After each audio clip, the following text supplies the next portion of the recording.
Sorry for the delay caused probably because of technical fault. Just start up with the topic. It's redefining the framework for evaluation of websites. I've taken a case study of DMOs here.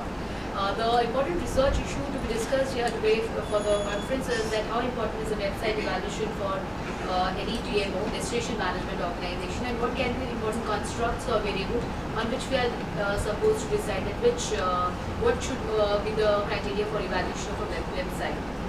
Importance of ICT is, I believe, information communication technology is become very important and for the survival and growth of any organization today.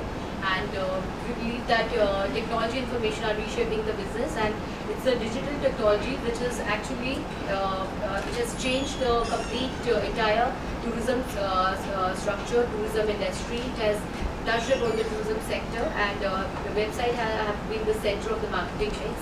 And technology is responsible for creating first and second class destinations, as it has been suggested by Bumalis as well. And the technology is responsible for giving a competition, for increasing the overall competitiveness of any destination and giving a good experience to a destination. Defining the distribution channels, as Middleton says, that distribution channels are basically the convenient points where people come for a purchase, and DMO is basically responsible for marketing of any destination. And now I come to my topic straight away. My topic, the research study, is all about the DMOs, Destination Management Organizations, where I have taken a sample of 6 websites. This is basically why I have taken the 6 on the basis of the most popular destinations amongst the international domestic tourists, as per the survey which was conducted in the year 2010. By Ministry of Tourism, Government of India. The factors for consideration here are qualifying, they have been divided into qualifying factors which should be a must in any website of a DMO, the competitive parity factors which should be there to compete with other websites of DMOs, and vantage factors are the order winning factors which give a website or for destination an edge over other websites. Here I have divided the whole this study into different factors, as I said, qualifying, vantage and competitive parity. And overall I have taken the proposed variables. I have divided the whole variables into 6 components. 6 variables have been proposed, and they have been subdivided. It's total of 19 variables I have proposed for the research. And first we talk about the quality of web content. As we all know that information is the lifeblood of tourism, and tourism is also, we can say, it is an information intensive product. And anybody going for any destination, tourism being an intangible product, it's very important to post the right information on the website so that the tourists are stimulated to travel in any destination. Here further I divided the web content into 3 aspects. Travel information, which is for leisure tourists, which they expect to be in any website, which may include the maps, the overall destination, knowledge, culture, history, geography of the destination, do's and don'ts, everything which should be there. And besides that, travel information for business tourists is getting a lot of momentum as one of the very important reasons as to why people travel is people traveling for business. Business tourists do not only have to meet the information of which are required by the leisure tourists, but besides that they also require information for visiting the conferences, the venues where the conference is being organized, all these things. The visual appearance I have divided further into image, video, virtual tours and sound gallery. These are the various factors. Website interactivity is the second variable where I proposed, which is important for communication. Variables variables can further be divided into presence of feedback forms, online booking, option for personalization, customization, which is a must these days. Presence on social sites like MySpace, your Facebook, where it is an important medium for me to conduct a B2B and B2C business. Blogs, online virtual communities, and FAQs, frequently asked questions, which are very important in a website. I move on to the third proposed variable, ease of navigation, where we can discuss the further has been very into how easy it is to move forward, backward, and throughout the website. And further, it has been very into presence of a sitemap, and the presence of a search button will always enhance the overall search in a website. And hyperlinks to important websites must be in a website.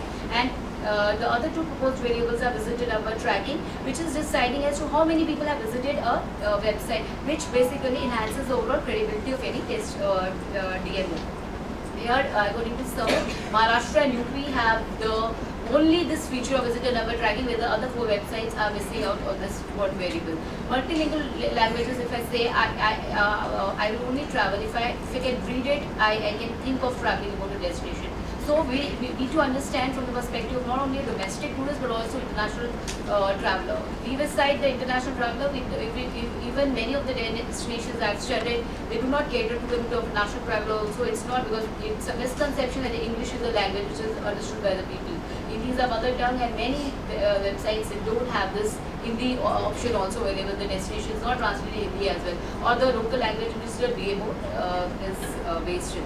So only this website is Maharashtra stands out, but in the competition it has 54 languages translation in the overall the international languages. It has been translated to 52 languages. 53rd is the Hindi language, and 54th is the Marathi language, which has been translated into. Credibility I have taken further. How can we decide the credibility? Based on the authentic and updated information, interactivity and prompt responsiveness, and providing testimonials and visitor tracking. Finally, I come to the results and discussions. This is kind of which is based on the observations. This is a comparative analysis which I have done it in a tabular form, and I have taken every variable against it which has been mentioned, the present variable and absent variable in the respective GMOs. Based on the overall survey, out of 19 proposed variables, the DMO, which has the website of the DMO which has the maximum variables is Kerala, which is doing quite well, and next comes is Andhra Pradesh, followed by Maharashtra. Next is your Rajasthan, and then we have West Bengal. Last is Uttar Pradesh, which needs to really check out its website and work on its variables, suggested variables. Recommendations, last point I come to, that we need to develop an integrated approach. We need to have a sustained approach for it, that we need to develop work on all the proposed variables, take them into consideration while making the website. More translations, as I suggested, more focus on very experiential marketing, because nowadays, because tourists cannot visit a destination, so in order to minimize this element of intangibility, we should work on virtual tours, which is proposed here. Use of more sounds and audio galleries, like audio galleries was only present in Kerala tourism website, and other websites were absent with this variable, and the sounds was only in the Maharashtra this goal. Online communities, which are absent in all these websites. Posting of testimonials, which adds to the credibility of the people. Frequently asked questions, which help them reduce their doubts. And visitor tracking, which again helps in building the credibility. Conclusions: as websites serve as a reference point, and it's important for a DMO to review its website on and off basis, and we should have proper considerations while formulating any destination, and we should give proper weightage to all the variables we have discussed, and there's a lot of room for improvement for these websites. And contribution of a study will serve as an evaluation technique, criteria, and a roadmap for the various DMOs as to how better we can make the websites. We should, as we just said, we need to work upon our weaknesses and always maintain the strengths, and provide an insight into the need of a traveler, what he requires, and provide a platform for further research. This is the food for thought I end up with, that we need to evaluate the websites from the aspect of a traveler, and we need to have a framework for the evaluation of websites. These are my references. This is it. Thank you so much for your patient hearing, for lending me your ears. Thank you. Any value addition? So I have a question. When you talk about websites, ma'am. Yes. Everywhere we read that website should be user friendly. Whenever we find a website, and that too which belongs to government organization, it's always in the upgradation stage. It's being updated. The information is very little as compared to the government, to the private firms. What is the reason behind it, and why can't we update them regularly? Why can't we have have it user friendly along with in comparison with the private organizations? What is the reason behind it? Okay, reason could be the lack of orientation or lack of understanding of the technology for tourism on the part of the DMO, the employees who are working there. And reason could be lack of training given to them, which is an important aspect of an HR policy.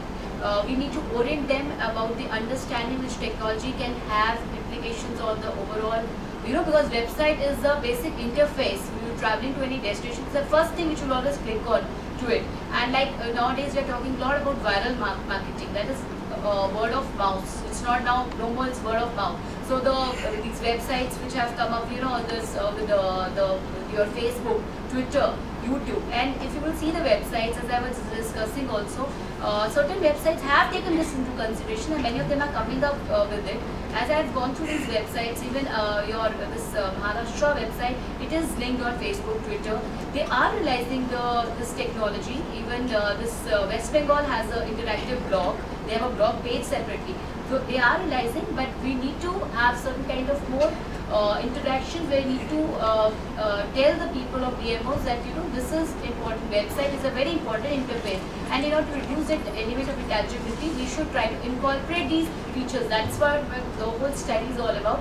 Because this is one question which is bothering us, that it's one stop shop where we look forward to all answers.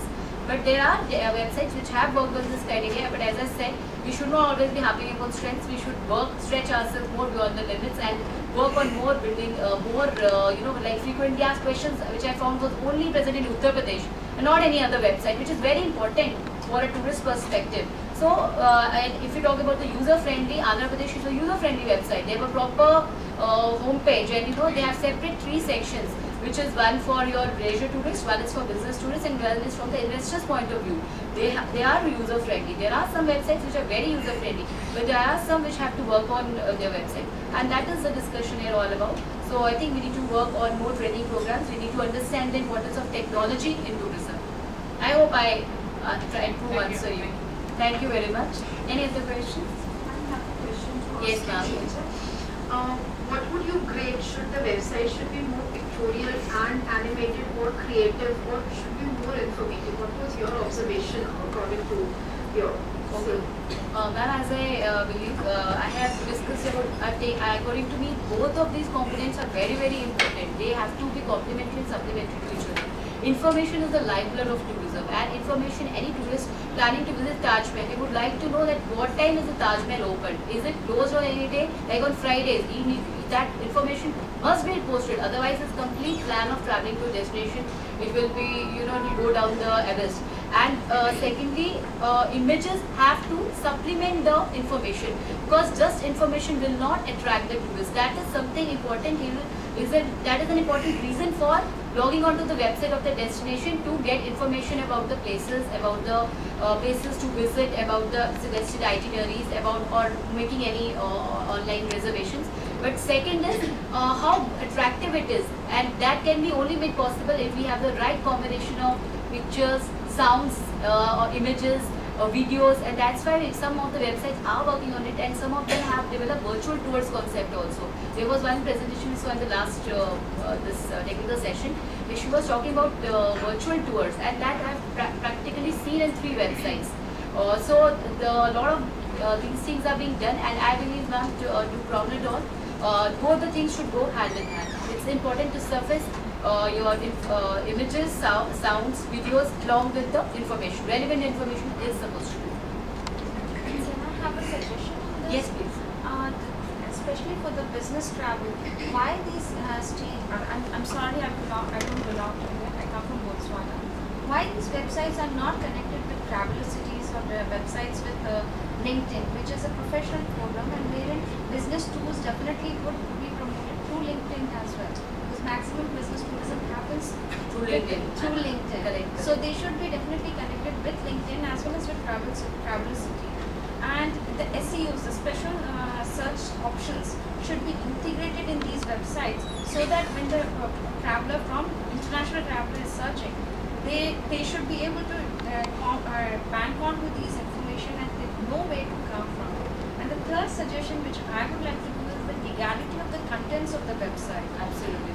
That the contents of the website, when you approach the Indian websites, unfortunately what happens is, for one particular place, you will find 3 different information given in different websites. Wherein if you when you do a search option for South Africa or Botswana tourism, the contents of the information which is there in the website is the same everywhere. So the as far as the tourist is concerned, Yes, he correct. gets the right information. He doesn't get confused or there's no contradictory information. So Yeah, that's- definitely. That's what I've taken in as this variable also, credibility. And the first variable I mentioned in credibility sub-variable is importance of accurate and authentic information. Authentic information is a must because that is one way which will bring you to a destination. And if he finds wrong information in a website, he will undergo this phenomenon of cognitive dissonance. And that will never be positive for tourists because when he goes back unhappy, he will never be able to give a positive word of mouth to the other people also. So that is otherwise in the long term it's a negative for the destination. Thank you, madam. Thank you, sir. Due to ICT, new terminology emerged in tourism sector that is known as tour counselor. The credit goes to the ICT. Thank you. Thank you. Thank you, sir. I have one suggestion. See, today time we are trying to develop the, we are looking for the languages. See, actually the requirement is a translator. See, if you go to Google, if you get the French page, you will convert it into English directly. So we have to develop such kind of technology that will convert to any language. Say it is French, it is I think Malayalam, whatever the language is. Technology need to develop on that level. So Yes, that is all the barriers will be get completed. Yes, correct. The language barrier is one Yes. very We focus on the state side, that is not a solution. Solution will be, I think, probably, we have to focus on that technology that through the all problems. Language should not be the barrier. yes, language. If I can't read it, I can't write. Yes. That's not And second thing, it should be affordable. It should not be that you want to convert this content in this language, and it should not be chargeable. It should be free of So in these websites, it's not chargeable. And if you just click on like Maharashtra is into 52 states. If you link on like Arabic, so you'll get the complete version of this translation into Arabic in the website. That's not a problem. But this issue is only Rajasthan is in 6 languages.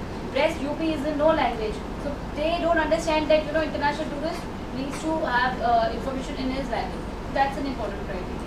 Thank you very much. Okay, we have different number of speakers. Next speaker is Mr. Desh Swami. His topic is sustainability issues in tourism and hospitality sector.